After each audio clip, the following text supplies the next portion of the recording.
Nos encontramos en un nuevo episodio de 5G Latino, una vez más para conversar desde este espacio con líderes digitales con presencia en América Latina, para conversar y compartir ideas respecto a todas las grandes oportunidades y desafíos 5G en la región.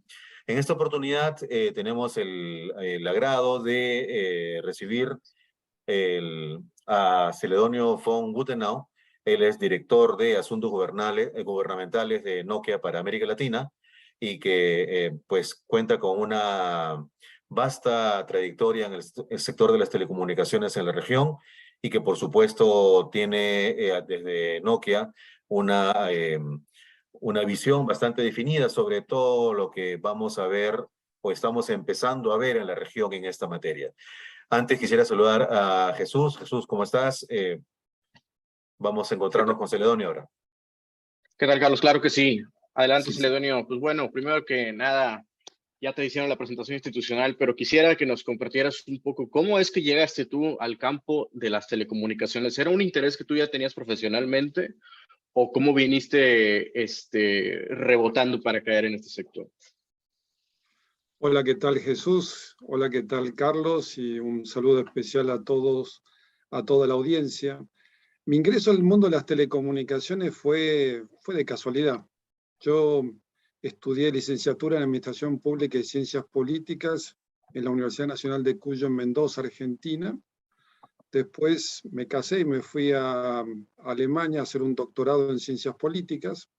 Ahí estuve con mi mujer entre el 91 y el 96. En interín nació mi hijo mayor, Matías. Y cuando regresé a la Argentina, empecé a buscar trabajo. Y el trabajo lo encontré en la Comisión Nacional de Telecomunicaciones, ocupándome de todo lo que tenía que ver con la negociación de Argentina en el Mercosur para el ámbito de las comunicaciones. Y ahí es que empezó todo. Posteriormente fui el responsable de Relaciones Internacionales e Institucionales de la Comisión Nacional de Comunicaciones, pero en ese año 96, y trabajando con todo el equipo del regulador, fui aprendiendo lo que hoy sé del mundo de las telecomunicaciones.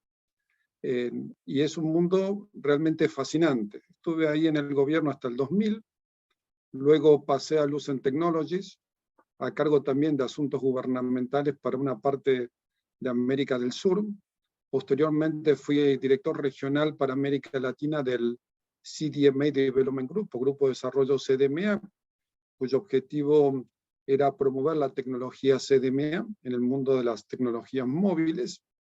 Después, en el 2011, regresé al Alcatel-Lucent y posteriormente Nokia compró el Alcatel-Lucent, así que acá me encuentro en Nokia.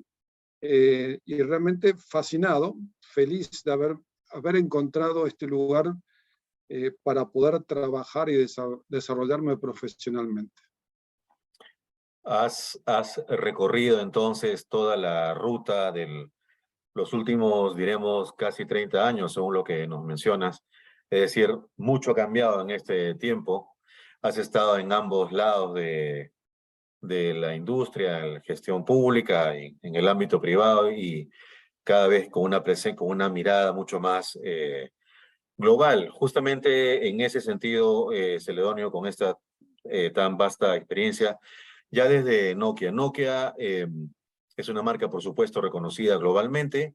Ya no es más el fabricante de dispositivos que conocimos hace tiempo.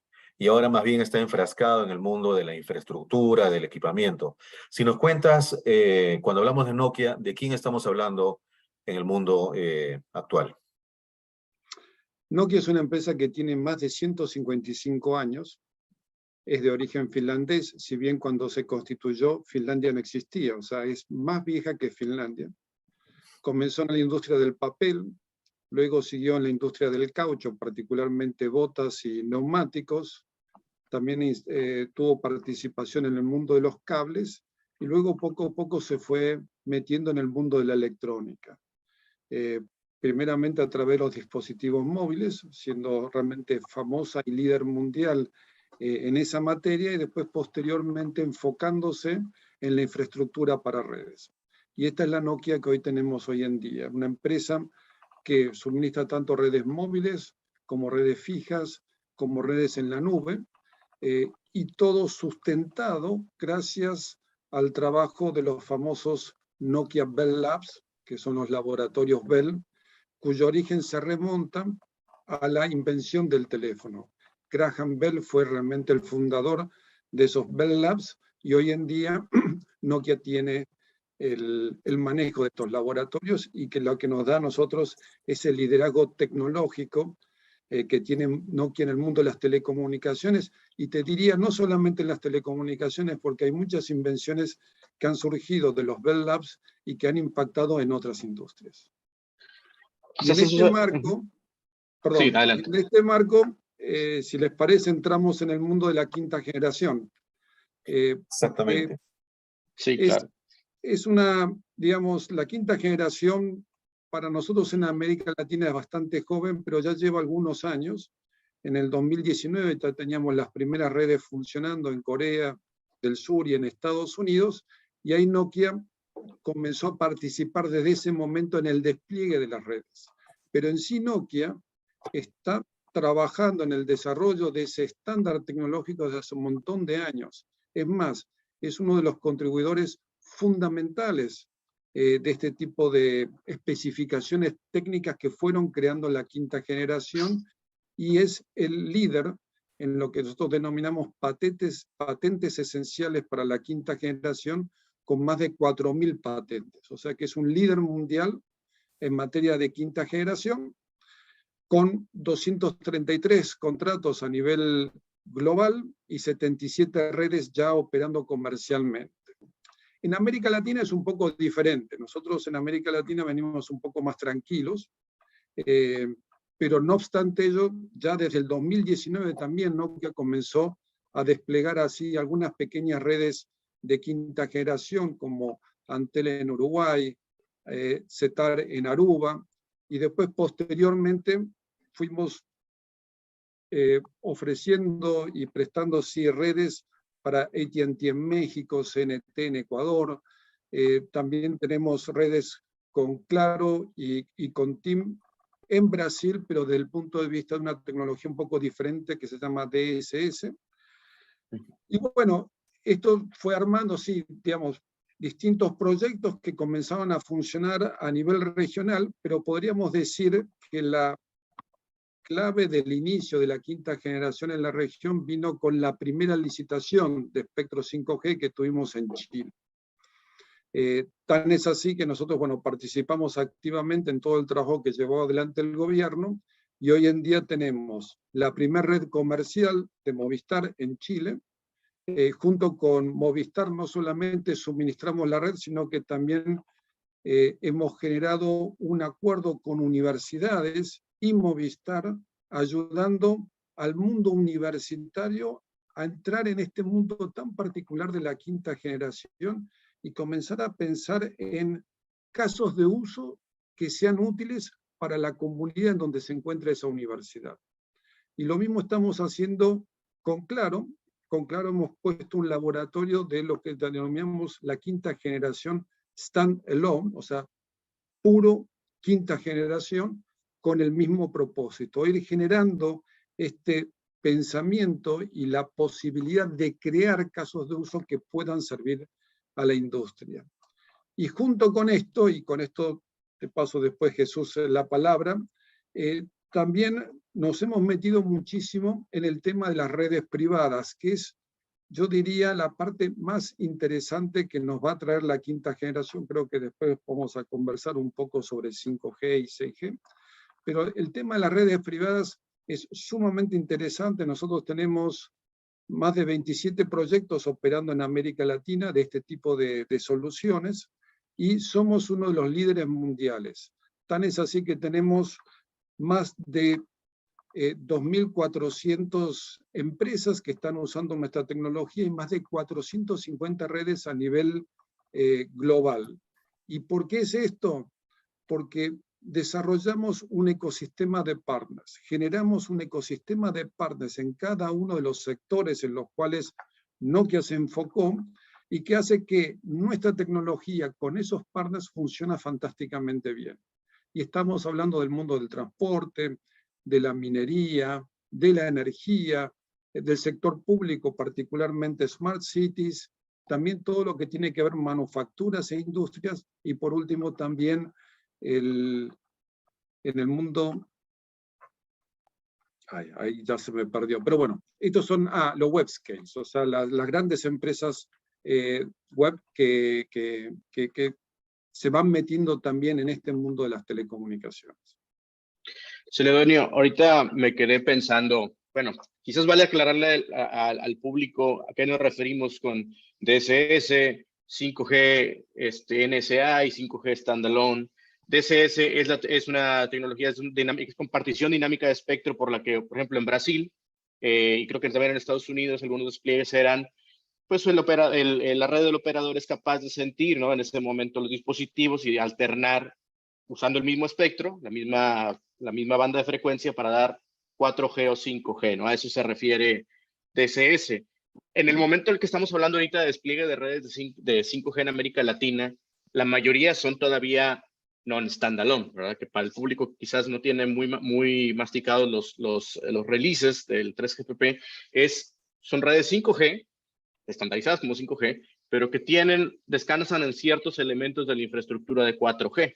5G Standalone es la siguiente fase que vamos a ver introducida, que ya se está avanzando en Brasil por los términos de la licitación, pero quería mencionar esto porque parte de nuestra conversación es que 5G es un trabajo progresivo, ¿verdad? No es una condición binaria de estábamos en 5G ahora y ya están todos los casos. Es algo que tienen que desarrollar.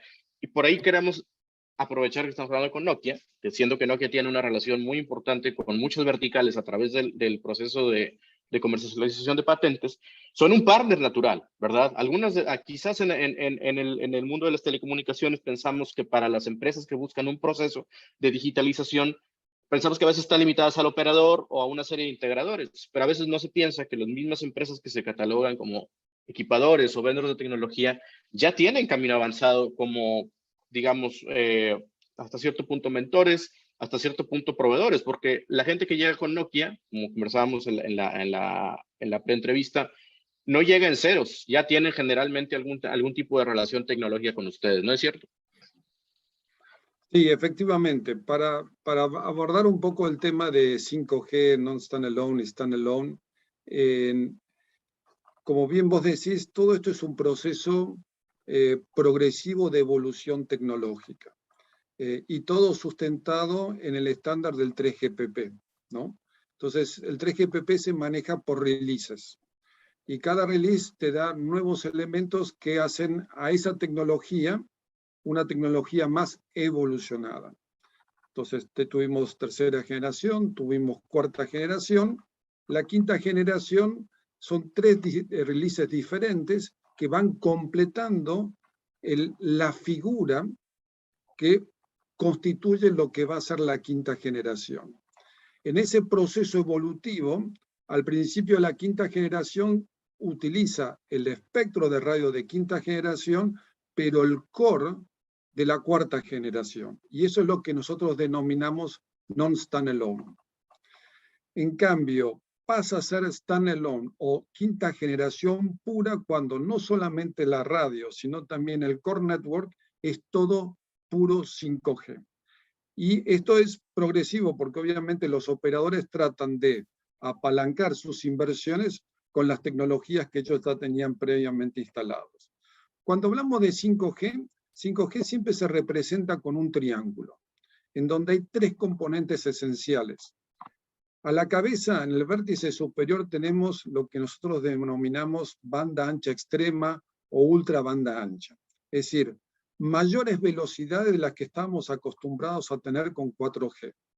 El gran objetivo que está buscando la quinta generación es una velocidad pico de 1 gigabit y normal 100 megabits por segundo, estés donde estés en la circunstancia en que te encuentres.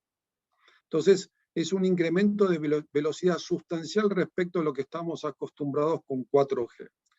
De esto se ocupa particularmente el release 15, que ya está vigente y la mayoría de los operadores que tienen quinta generación tienen ese release 15 operando. Después, el otro vértice inferior, en este caso el del lado a la derecha, hay dos componentes esenciales que trae la quinta generación, que son redes ultra confiables y de muy baja latencia. Acá lo que se está pensando es en redes de emisión crítica, redes que no pueden desconectarse, que tienen que estar prestando servicios en forma permanente. Y con la latencia lo que se busca es la velocidad de respuesta. Cuanto más baja la latencia, más veloz va a ser la respuesta. Y esto es muy importante si, por ejemplo, queremos manejar una cirugía en forma remota o si queremos manejar una fábrica a través de toda esta red inalámbrica, en donde los robots tienen que estar operando en forma continua de gran precisión. Entonces necesitan esta muy baja latencia. Este vértice lo está contemplando tanto el release 16 como en parte el 17. Y después tenemos el otro vértice inferior del lado de la izquierda, que es el IoT masivo. Acá el objetivo es tener 1 millón de dispositivos por kilómetro cuadrado conectados, ¿sí? Entonces, esto nos permitiría a nosotros no solamente tener los típicos servicios que estamos acostumbrados de una banda ancha espectacular, con una muy linda velocidad, que es el mercado masivo, sino entrar ya en el mercado de las empresas y permitirle a las empresas, a las organizaciones, a utilizar esta infraestructura para sus procesos productivos, siendo mucho más eficientes, por ejemplo, en el uso de los distintos materiales, en el consumo de energía, en la precisión del trabajo. Para esto es lo que nos genera a nosotros la quinta generación. Con lo cual el gran desafío que trae la quinta generación para todos, no solamente para los gobiernos que tienen que ver cómo lo van a regular y cómo lo van a apoyar, sino también para las empresas y para los operadores, es este nuevo elemento. La quinta generación es la quinta generación para nosotros los seres humanos desde el punto de vista de los servicios móviles, pero es la primera generación para las cosas. Y esto creo que es muy importante porque te abre un mundo diferente, de negocios diferentes, potencialidades diferentes. Esto es lo que nos da a nosotros la quinta generación. Y se va desarrollando con esos 3 releases, el 15, el 16 y el 17, incluso también el 18. El 18 hace que todo el tema de Internet de las cosas y la parte de emisión crítica se potencien sustancialmente. Esto es el triángulo de la quinta generación y lo que la quinta generación a nosotros nos habilita. Ahora bien, si yo paso a la sexta generación, ¿qué significa? Significa en principio mucho más de esto, pero con mejores prestaciones. O sea, ya con velocidades normales de 1 gigabit por segundo, no de 100 megabits, y con pico de 10 gigabits por segundo. Es decir, altísima velocidad. Latencias por debajo de 1 milisegundo. O sea, casi yo diría instantánea este tipo de respuesta que te va a generar la red. Y del punto de vista de la Internet de las cosas, mayor precisión en cuanto a la conectividad toda. ¿Y esto qué es lo que permite? Permitiría más o menos unificar el mundo físico con el mundo digital, con el mundo de los seres humanos. Y le permitiría al hombre, a través del uso de la inteligencia artificial, alcanzar niveles de productividad, de rendimiento, incluso hasta yo diría de protección del medio ambiente, impensados al día de hoy, y es hacia donde está apuntando los releases 19, 20 y 21. Y la expectativa es comenzar a tener la sexta generación en el 2030. Es decir, esto, y digamos, vamos a tener eso, pero vamos a estar en el pico del desarrollo de la quinta generación y vamos a tener todavía redes de cuarta generación operando. Si todo esto es un continuo en donde se va evolucionando sobre las cosas que cada uno ya tenía funcionando en sus distintas redes y en sus distintos países. Nos encontramos ahora en el año 2022 y mira cómo nos estás comentando sobre el 6G, que alcanzará un momento importante hacia el 2030. Y sobre eso me gustaría pedirte que ya en el tramo final de la entrevista regresemos a ello porque conforma pues buena parte de la visión, ¿no? Hacia adelante. con esta evolución permanente de las tecnologías. Si nos lo permite, si regresamos un momento a la situación actual, decías al inicio de la conversación que actualmente en América Latina estamos relativamente tranquilos en comparación con la magnitud que ha alcanzado a la fecha el desarrollo 5G a escala global. Y en conversaciones previas, en entrevistas previas en 5G Latino, queda cada vez más claro sobre aspectos tales como el nivel de disrupción de lo que significa 5G, es decir, no va a ser ni mucho menos similar la evolución de 4 a 5G respecto a lo que fue de 3 a 4G, dada esta característica sobre que es la primera generación para las cosas o para las máquinas.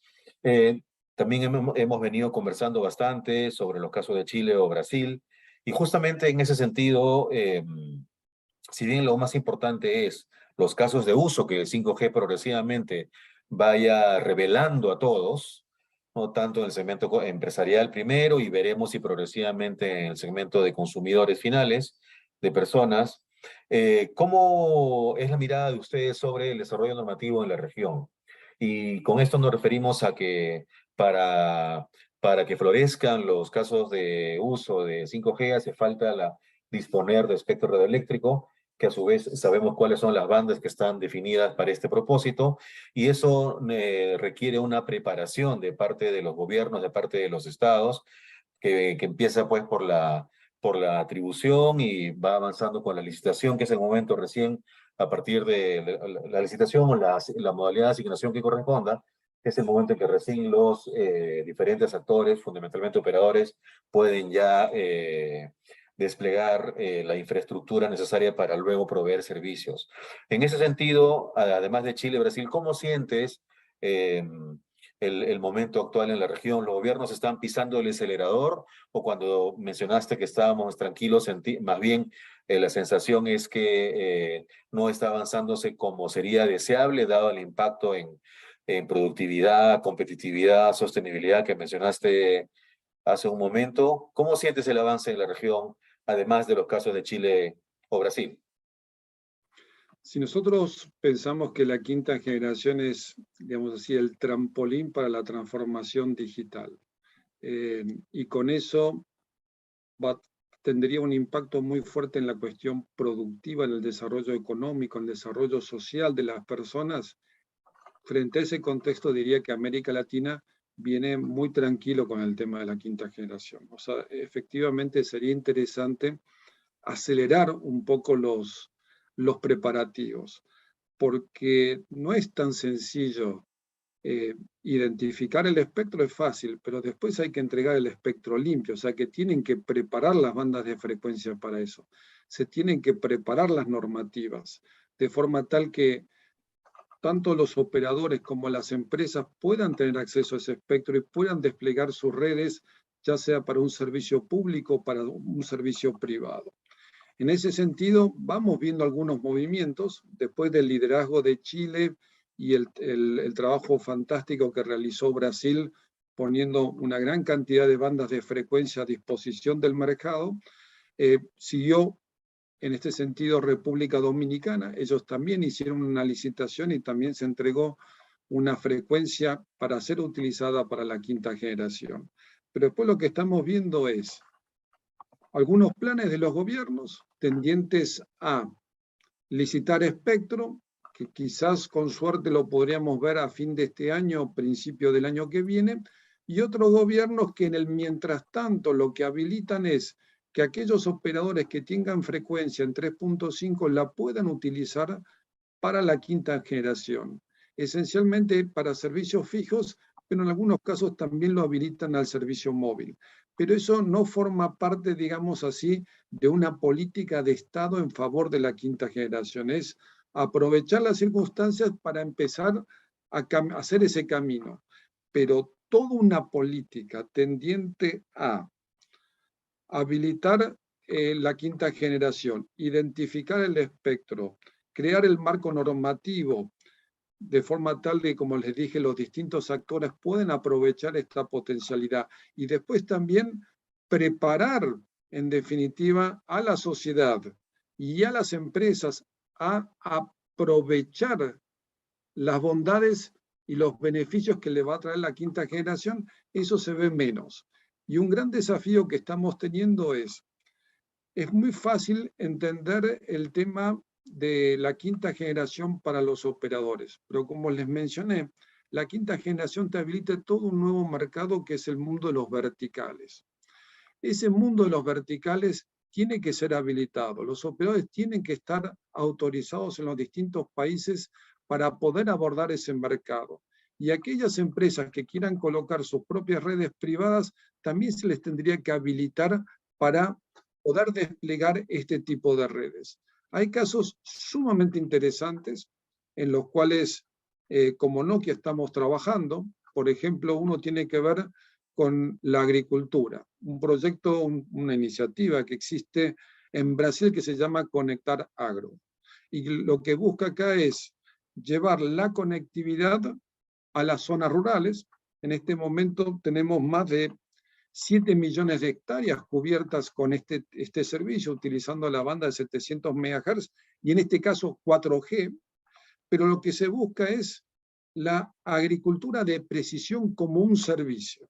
Esto es, conectar todas las distintas maquinarias que trabajan en el campo, cosechadoras, tractores, sembradoras, fertilizadoras, etcétera, más todos los sensores, de forma tal que puedan trabajar en tiempo real en un mejor uso de la semilla, en un mejor uso de los fertilizantes, en un mejor uso del suministro de agua, de los pesticidas, etcétera, lo cual trae un beneficio fenomenal desde el punto de vista del campo en cuanto a reducen sus costos y es mucho más productivo. Pero al mismo tiempo, toda la gente que trabaja en ese campo está conectada, como si estuviese en la ciudad, solamente que están en el campo. Estas son cosas que te trae la cuarta generación y que te va a potenciar la quinta generación. Pero para eso, obviamente, es necesario políticas y regulaciones claras que habiliten ese tipo de servicios. Otro, por ejemplo, es el mundo de la minería. La minería, que particularmente están en zonas bastante aisladas, donde no hay ningún tipo de red, bueno, ahí se colocan redes de cuarta o quinta generación en donde toda la maquinaria está conectada a esa red. Incluso se pueden manejar remotamente esos camiones inmensos que trabajan en las mineras, manejados remotamente, todos los que trabajan ya sea en forma subterránea o a cielo abierto, toda la maquinaria conectado y trabajando remotamente, con lo cual el personal está mucho más seguro, el manejo es mucho más seguro y mucho más eficiente. Y esos son proyectos en los cuales estamos trabajando, tanto en Chile, en Perú, como en Colombia. Y hay distintas experiencias. Hay proyectos que se hacen con los operadores y hay empresas mineras que deciden poner su propia red. Pero esto también requiere de un marco regulatorio que está habilitado en esos países y que permiten esta prestación de servicios.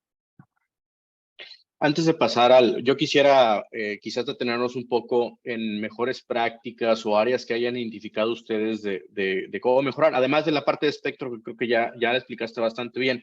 Pero antes de llegar a las sugerencias, por así decirlo, a las mejores prácticas, yo quería preguntarte, ¿cuál ha sido tu experiencia o cuál ha sido la experiencia de Nokia guiando a estas empresas a navegar el laberinto regulatorio de las telecomunicaciones? Porque me imagino que una minera o una cámara del agro no necesariamente tiene todo el contexto del régimen del marco de gestión del espectro. ¿Cómo ayuda Nokia a que estas empresas no nada más aterricen la idea comercialmente, sino que naveguen el aspecto regulatorio? Yo mencioné un poco al principio que éramos líderes en todo este tema de redes privadas porque habíamos generado un ecosistema de partners de cada uno de los sectores en los cuales nosotros nos habíamos enfocado y que hace que en definitiva nuestra red, nuestra solución tecnológica funcione bien en ese tipo de industria, ¿no? Entonces, se comienza trabajando obviamente con ese tipo de empresas. Para ese tipo de empresas, Nokia no es tan conocido, es decir, ellos conocen más sus propios proveedores específicos del sector, con lo cual es presentarse, es mostrarles la solución y los beneficios que traería esa solución para cada una de esas empresas. Entonces, en la medida en que vamos socializando nuestra solución y nuestros productos y adaptándolos a la necesidad que tenga cada uno de los clientes, vamos generando una posición, digamos así, positiva a apropiarse de esta solución. El otro actor con el cual conversamos muchísimo, obviamente, son los operadores, tratando de ayudarles a ellos a que moneticen, digamos así, las inversiones que estos están haciendo en sus redes, 4G y 5G. Y el tema de las empresas, obviamente que es un desafío. Los operadores normalmente están muy acostumbrados al mercado masivo, pero en este caso, cada empresa es un mundo particular, con sus necesidades particulares y que tienen que ser respondidas por parte de los operadores. Entonces trabajamos con ellos explicándoles y contándoles un poco cómo es que funciona este mundo. Y por último, los reguladores. Con los reguladores nosotros también nos acercamos, les planteamos las distintas experiencias que hay a nivel global, que son muy diversas, experiencia del punto de vista tecnológico, experiencia del punto de vista del uso del espectro, experiencia del punto de vista del marco normativo, mostrando el abanico de posibilidades y tratando de generar un goodwill, ¿no?, para abordar este tipo de soluciones o posibilidades de negocios de forma tal que si aparece una empresa o aparece el operador, el regulador los atienda y busque solucionar, digamos así, las necesidades o los intereses que tengan cada uno de ellos. Y obviamente ayudamos también a las empresas a tomar contacto con las distintas unidades del gobierno, de forma tal de decirle, bueno, para este tema, este sería la secretaría, la subsecretaría, la dirección, y acompañándolos, porque que se sientan en definitiva, en cierto modo, acompañados por nosotros en un sector que no es el sector de ellos, pero en donde ellos de alguna forma necesitan solicitar una licencia o solicitar el uso experimental, si se quiere, por ejemplo, de una banda de frecuencia determinada. Todo eso lo vamos trabajando. Una pregunta de seguimiento y que no se me ocurrió en la preentrevista, pero ahora creo que me están, como decimos en México, me está cayendo el 20. ¿Son los sandboxes regulatorios una práctica que responde a esta nueva inmersión de actores en el mundo de las tecnologías, otra clase de servicios? ¿Crees tú que el sandbox regulatorio es una respuesta de los reguladores a esta realidad, ¿no?, de las verticales? ¿Tienes tú alguna opinión con respecto a este tipo de políticas que se adoptan? No, los sandbox regulatorios son fantásticos, porque evidentemente esta evolución tecnológica que es 4G, 5G, 6G, viene generando a su mismo innovaciones creativas de distintos tipos de servicios, con lo cual ponen bajo presión todo el pensamiento regulatorio normativo que tenga una autoridad regulatoria o que tenga un gobierno, o incluso las mismas normas que tiene un gobierno. Entonces el sandbox regulatorio te crea un espacio, digamos así, entre comillas, artificial, en donde uno puede probar y en donde las normas no se aplican para ese caso específico, porque quizás las normas vayan en contra de ese caso específico, pero ese caso específico puede ser muy bueno para el país, para la sociedad, para la economía. Entonces, en el sandbox regulatorio uno puede ir viendo tanto el regulador como el operador, como el interesado, de qué forma se debe ir trabajando ese marco regulatorio que les habilite la prestación de este tipo de servicios. Así que sí, de lejos es una muy buena práctica, y yo creo que es una práctica que va a ir increciendo cada vez más, porque la evolución tecnológica es imparable y la innovación creativa también. Entonces, permanentemente nos encontramos frente a desafíos que pueden ser abordados con tranquilidad dentro de ese sandbox regulatorio. Definitivamente el sandbox regulatorio es cada vez más visible como una herramienta útil en contextos de alta innovación. Retomando el tema de las verticales, Celedonio, Nokia, mencionabas también hace un rato, ya tiene una experiencia relevante, significativa en la región con 5G dentro de este ambiente de relativa tranquilidad que estamos aún teniendo. Em, y en la medida en que las verticales, después de todo, reflejan la realidad económica de la región, algunos países tienen mucha más presencia de actividades extractivas, otras de un alto ingrediente de exportaciones de manufactureras, etcétera. En la experiencia de Nokia, ¿te animas a mencionar algún caso práctico con alguna vertical en el cual hasta el momento hayan ido avanzando y que refleje de alguna forma este potencial 5G? Y una pregunta asociada, si sientes que lo que hasta el momento está experimentando Nokia respecto a verticales refleja precisamente esta realidad económica de la región en términos de cuánto pesa cada una de estas verticales.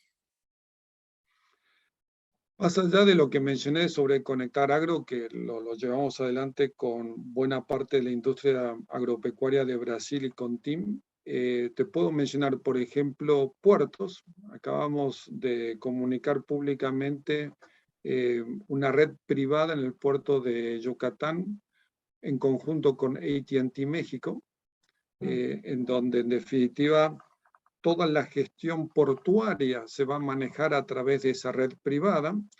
En otros ejemplos que mencioné, digamos, este tema del puerto es un tema que va a ir creciendo porque hay otros proyectos en los cuales estamos trabajando que todavía no son públicos, pero es un lugar muy interesante para desplegar una red privada porque hay muchos o una gran diferentes actores que están participando dentro de ese puerto, ¿no? Entre el barco, toda la carga, el personal que está trabajando, la seguridad, la velocidad entre que el barco entra y el barco sale del puerto, cuanto menos tiempo está, más eficiente es todo. O sea, son ejemplos muy fuertes que lo vamos a ir viendo creciendo a nivel de la región y a nivel del mundo.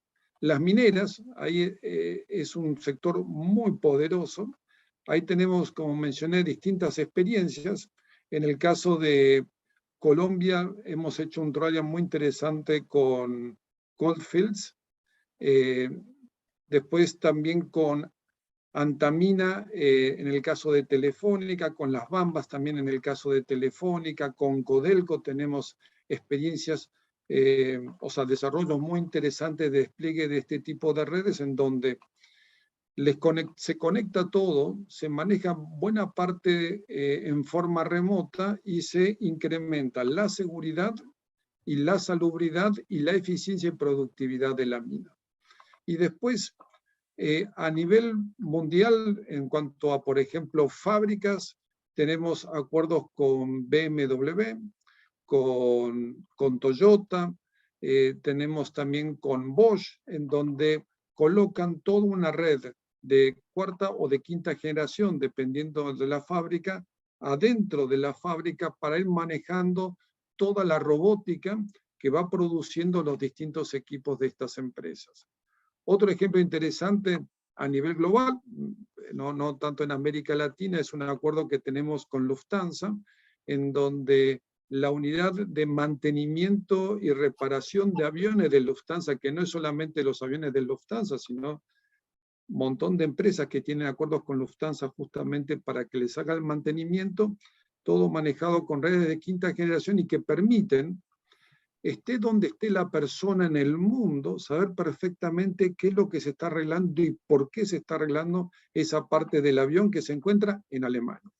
Entonces, esto, digamos, va a ir variando. Como te dije, nuestro foco esencialmente está en el mundo de la energía, y esto es utilities, en donde son redes un poco diferentes, porque lo que buscamos ahí es smart metering y hacer un uso eficiente del suministro de la energía, y dependiendo de los países que lo habiliten, la posibilidad de generar energía y colocarlo en la red y que eso sea monetizado para el cliente.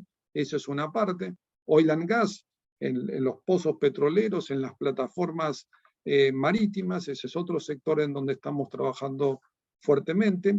Transporte, todo lo que es logística, todo lo que es ferrocarriles, ese también, este tipo de redes te permiten no solamente prestar un servicio para el propietario de la línea férrea o del tren, sino también a todos los usuarios que se encuentran dentro del tren, con lo cual es entre un servicio empresarial y también un servicio masivo, ¿no?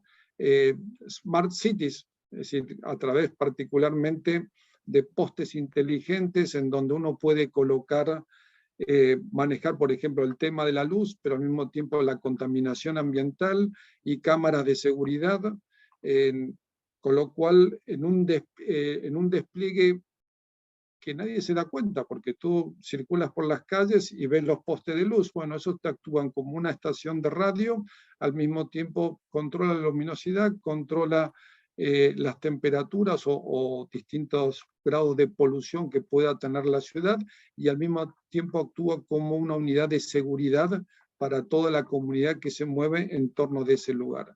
Estos son, por ejemplo, algunas ideas, y hay miles, es decir, yo creo que el límite acá está en la creatividad. Y así como nosotros nos enfocamos en algunos, hay otras empresas que se pueden enfocar en otras. Pero realmente lo que se abre con la quinta generación, lo que se está abriendo con la cuarta generación, lo que se abre con la quinta y lo que va a venir con la sexta es simplemente crear soluciones diferentes, acordes a las necesidades de cada uno de las personas, de las empresas, de los gobiernos, de los países. Sin duda no es tan sencillo verbalizar todo este portafolio inmenso de oportunidades, porque has mencionado un término clave, ¿no? Que es la creatividad. Hay muchas soluciones que irán apareciendo a lo largo del tiempo que hoy todavía no son tan previsibles. Solamente antes de pasar la posta, Jesús, agregar que algo interesantísimo de lo que vas mencionando, de los diferentes ejemplos que cita Celedonio, es que el acompañamiento 5G puede ocurrir en todos los casos, ¿no? A lo largo de toda la cadena de valor de las verticales, ¿no? Lo mencionaste para el caso de puertos, en minería seguramente también, entonces, seguramente no solamente de la extracción, sino también en el paso previo de la exploración, y la extracción sabemos que tiene toda una cadena de procesos muy denso para que llegue el mineral hasta los destinos globales hacia donde debe dirigirse. Entonces, esta presencia 5G a lo largo de toda la cadena de valor es un aspecto que poco a poco se irá revelando cada vez más. Y lo que yo creo que encuentro interesante de esto, en la medida en que cada uno de los sectores de la economía se vaya apropiando de esta tecnología, va a ayudar a que la gente que vive en esos entornos también esté conectada. Cosa que hoy en día quizás es difícil, porque si pensamos en las zonas urbanas, bueno, fantástico, pero si estamos pensando en zonas rurales o remotas, y de golpe hay una minera que te pone una red, bien, puede suministrar servicio a las comunidades pequeñas o pequeñísimas que quedan cerca de esa mina, con lo cual estas comunidades estarían beneficiando de esto. Y como tú mencionaste, Carlos, las mineras pueden estar en medio de la montaña, pero digamos, su producción se termina entregando en el puerto. Y todo ese proceso de conexión hasta el puerto también lo pueden cubrir este tipo de redes, y muchas empresas lo están trabajando de esa forma. Con lo cual, el beneficio es para las empresas, pero también para la sociedad. Para las comunidades, sí, en efecto. Celedonio, ahora que mencionas que el camino que llevamos hacia 5G, por no mencionar como a lo que viene ya hacia 2030, pues implica un mayor uso, mayor dispersión de la infraestructura, o mayor densidad de la infraestructura, más bien mayor dispersión de las conexiones, un uso más intenso tal vez del espectro radioeléctrico. Y todo esto creo que a mí me lleva a pensar en cómo va a ser esto sustentable hacia el futuro. Y bueno, no lo pongo aquí como algo que se me ocurrió a mí. Esto es algo que tú nos comentaste en la preentrevista, me pareció fundamental, ¿no? Tiene que ser un hilo conductor del desarrollo de la parte de estas tecnologías. ¿Cuál es la visión de Nokia de cómo va a ser el desarrollo o cómo implementar el desarrollo sustentable de toda esta adopción tecnológica sin precedentes que se viene ahora con 5G? Nosotros decimos no green without digital y no digital without connectivity. O sea, la mejor respuesta a un mundo más sustentable es conectándolo y digitalizándolo. Y ahí nosotros como Nokia estamos trabajando en dos áreas. Uno tiene que ver con nuestra propia contribución como empresa a un mundo más sustentable. Por ejemplo, el objetivo de Nokia es que para el 2025 todas nuestras unidades, todas nuestras oficinas y todas nuestras fábricas sean suministrados con energía eléctrica renovable, o sea, energía limpia. Esa es una contribución. La otra contribución es reducir, digamos así, el consumo energético de todos nuestros equipos. Cada vez que sale un nuevo equipo, ese equipo viene mucho más eficiente en el uso de la energía. Tan es así, por ejemplo, que estamos sacando equipos de quinta generación que consumen un 66% menos de energía que las versiones anteriores. Pero al tiempo que hacen eso, traen mayor capacidad, mayor velocidad, mejores prestaciones. Y de esta forma lo que buscamos es ayudar a que nuestros clientes, utilizando esta tecnología, sean más eficientes también en el uso de la energía eléctrica y en la prestación de servicios que a sus clientes le tengan un beneficio positivo también desde ese punto de vista. En la medida en que logremos que todo el mundo esté conectado, en la medida que logremos que todo el mundo esté digitalizado, hay un montón de acciones, por ejemplo, que no van a requerir que yo me mueva de un lugar a otro, simplemente lo voy a hacer donde estoy. Con eso solo ya estoy contribuyendo a disminuir la contaminación ambiental. El otro tema que estamos haciendo como Nokia es asumiendo un compromiso muy serio de reducir las emisiones en un 50%, esto para el año 30, y que sean totalmente eliminadas en el año 50, ¿no? Con ese objetivo de mantener el 1.5 grados centígrados de crecimiento de calor que se planteó o que planteó la humanidad como objetivo a lograr en el 2050. Entonces, todo ese tipo de objetivos que plantea la empresa y todo lo que vuelca al desarrollo de su tecnología, ayudando en definitiva a que el mundo sea un mundo mucho más sustentable. Y creo que en la medida en que nosotros vamos trabajando en eso y otros también trabajen en el mismo sentido, obviamente vamos a colaborar extendemos exponencialmente las redes, pero esas redes consumen mucho menos que las redes anteriores. Y me están dando un servicio y unas prestaciones impensadas con las redes anteriores. Entonces, es un salto de calidad que ayuda a la sustentabilidad del mundo.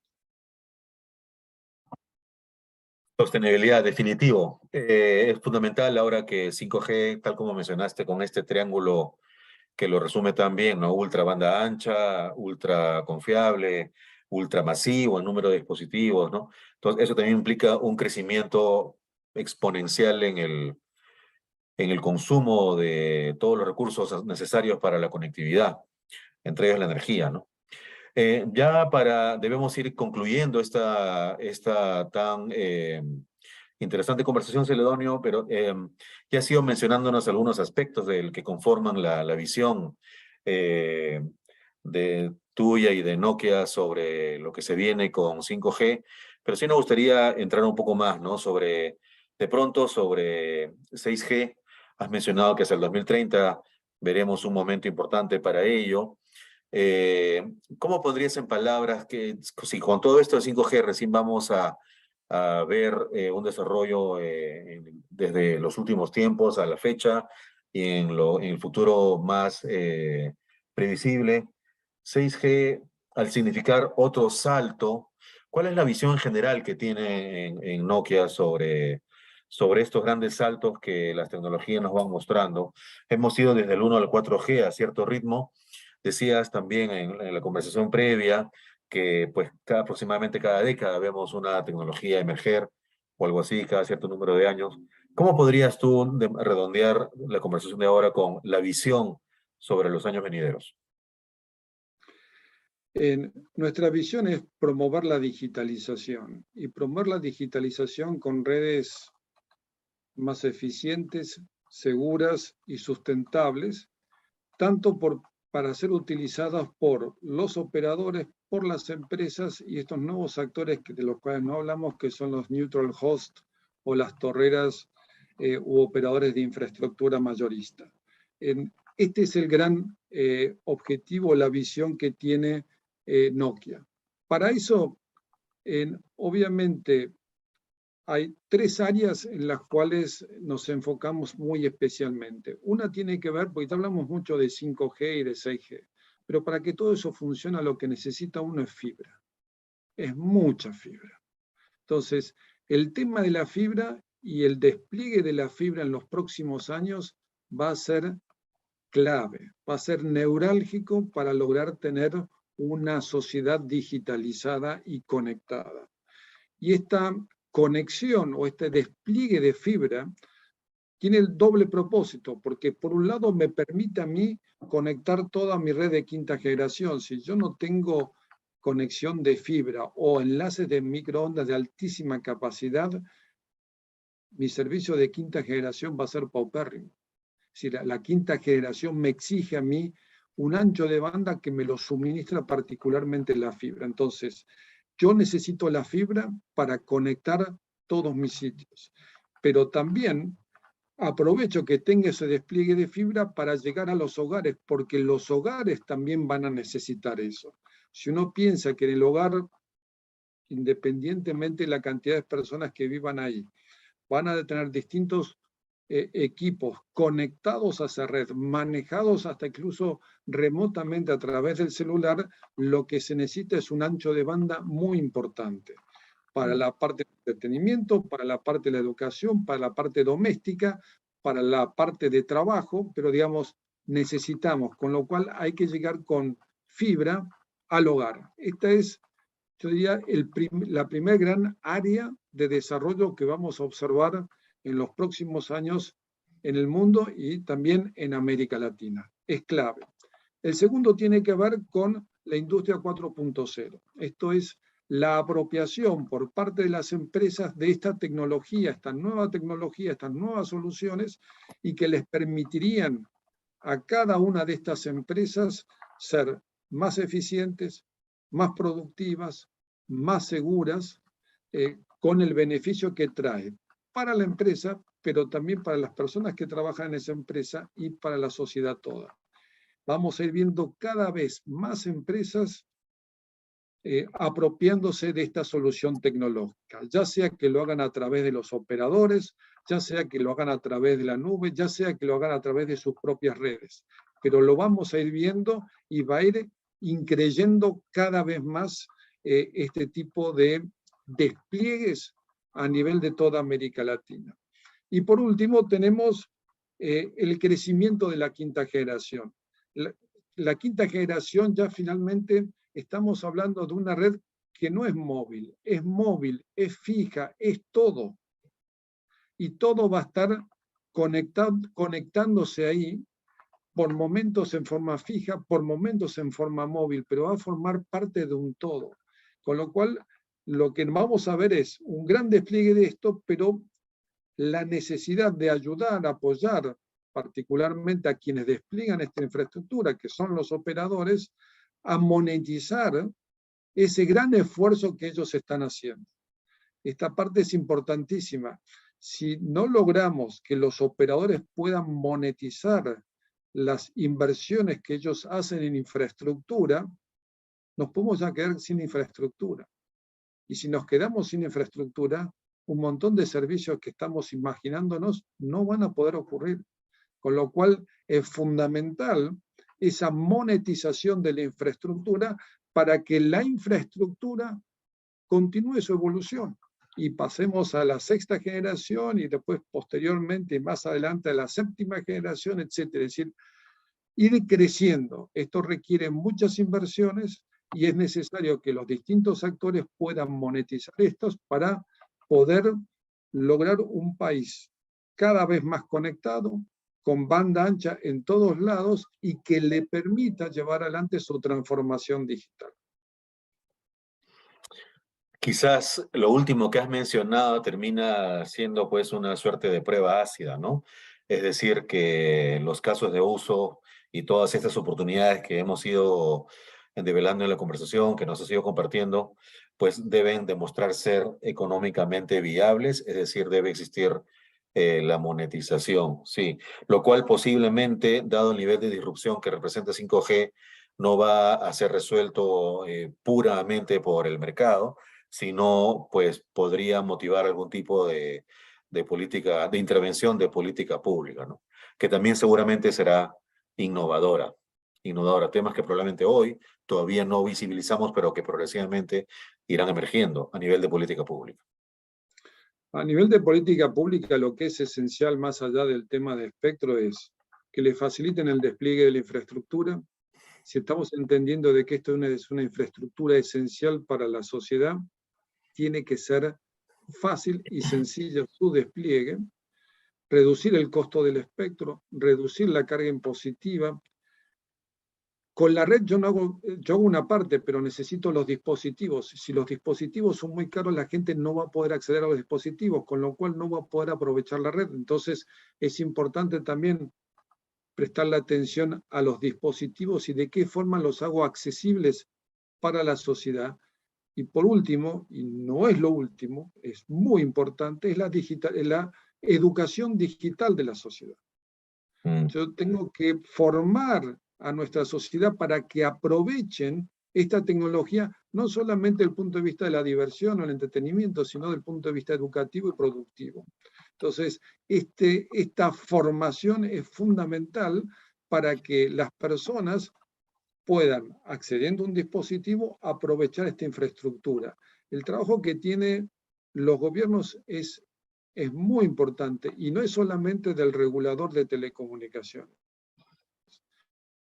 El regulador de telecomunicaciones a nivel del gobierno se tiene que constituir en el lobista del sector de las telecomunicaciones, porque es el que entiende las comunicaciones y es el que entiende los efectos positivos de la digitalización. Entonces se tiene que sentar a trabajar con los otros sectores del gobierno para ayudarlos a que cada uno de esos sectores se vaya digitalizando, vaya entendiendo la digitalización.